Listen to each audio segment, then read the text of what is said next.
विधान परिषद निवडणुकीसाठी आज उमेदवारी अर्ज भरायचा शेवटचा दिवस। महायुतीकडून भाजपचे 5, अजित पवार गटाचे 2 आणि शिंदेंच्या शिवसेनेचे 2 उमेदवार निवडणुकीच्या रिंगणात। पंकजा मुंडे थोड्याच वेळात विधान परिषदेसाठी उमेदवारी अर्ज भरणार। अर्ज भरण्याआधी पंकजा मुंडे सिद्धिविनायकाच्या चरणी।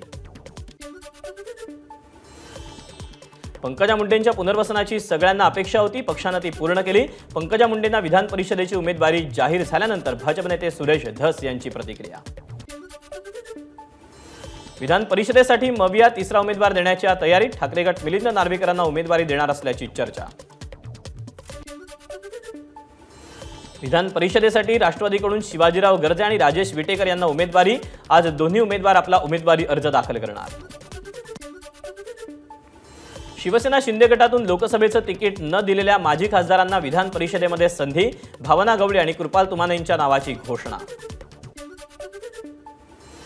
काँग्रेसकडून विधान परिषदेसाठी दिवंगत खासदार राजीव सातव यांच्या पत्नी आमदार प्रज्ञा सातव यांना संधी। प्रज्ञा सातव यांना उमेदवारी जाहीर होताच कार्यकर्त्यांमध्ये आनंदाचं वातावरण। वसमत शहरामध्ये जल्लोष साजरा। नाशिक शिक्षक मतदारसंघाचा निकाल हाती। शिंदे गटाचे किशोर दराडे विजयी, अपक्ष उमेदवार किशोर कोल्हेंचा पराभव।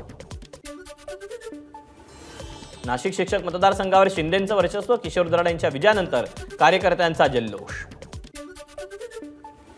मुंबई पदवीधरमधून ठाकरे गटाचे अनिल परब विजयी, भाजपच्या किरण शेलार यांचा 26,026 मतांनी पराभव।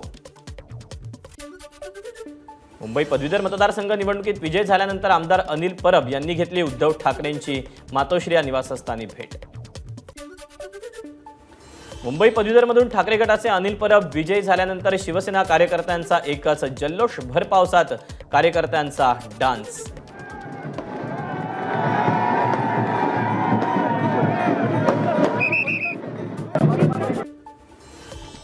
ठाकरे गटाचे नेते आणि नवनिर्वाचित आमदार अनिल परब यांनी निवडणुकीत पैशांचा वापर केला।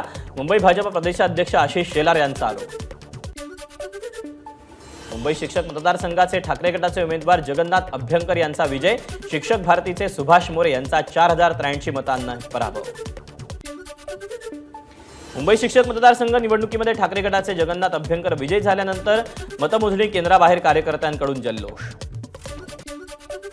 कोकण पदवीधर मतदारसंघातून भाजपचे निरंजन डावखरेंचा विजय।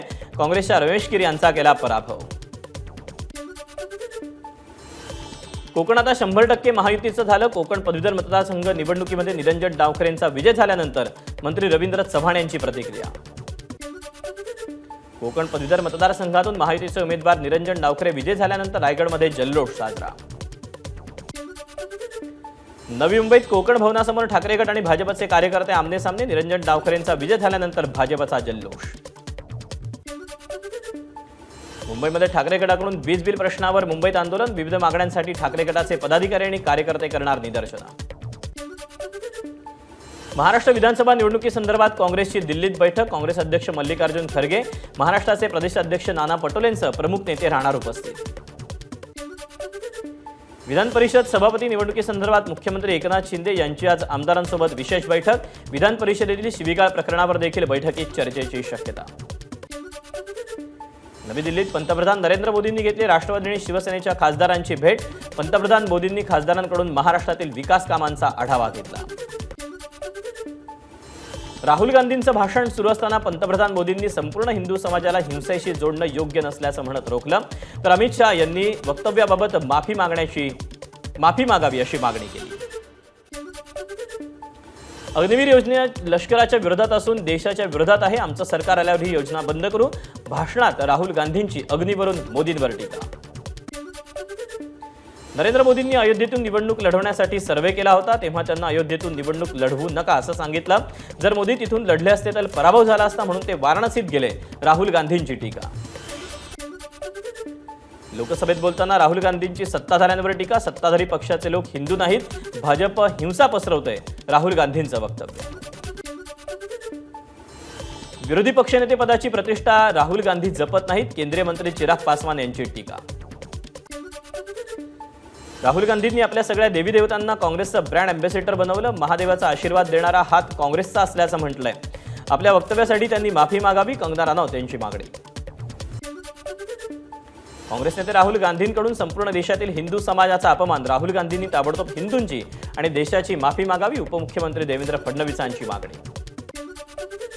काँग्रेस नेते राहुल गांधी हिंदूंचा अजून किती अपमान करणार आहेत? आता ही हिंदूद्वेषी मानसिकता हिंदू समाजानं ठेचण्याची गरज, भाजपचे सरचिटणीस विक्रांत पाटील यांची राहुल गांधींवर टीका.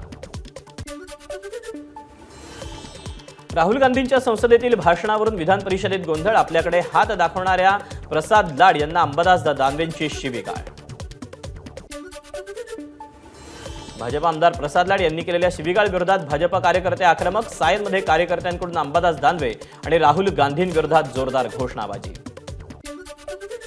बोलताना माझा तोल सुटलेला नाही, बाळासाहेबांचा शिवसैनिक आहे, बोट उगारल्यावर बोट तोडण्याची हिंमत दाखवणारच. विधान परिषदेत राहुल गांधींचा विषय काढण्याची गरज नव्हती, दानवेंचं स्पष्टीकरण. भाजपला हिंदुत्व समजलेलंच नाही, राहुल गांधींनी भाजपच्या नकली हिंदुत्वाचा मुखवटा काल उतरवला. राहुल गांधींनी काल त्यांना संसदेत गुडघ्यावर आणलं, संजय राऊतांची टीका. मनोज जरांगे राहत असलेल्या ठिकाणी अंतरवाली सराटी ड्रोनद्वारे टेहाळणी, जरांगेंच्या आंदोलन स्थळासह जरांगे राहतात त्या घरावर ड्रोनद्वारे नजर ठेवली जात असल्याची माहिती. 3री ते 9वीच्या विद्यार्थ्यांची 10वी ते 12 जुलैला पायाभूत चाचणी होणार, लेखी आणि तोंडी पद्धतीने घेतली जाणार परीक्षा. एबीपी माझा, उघडा डोळे बघा नीट.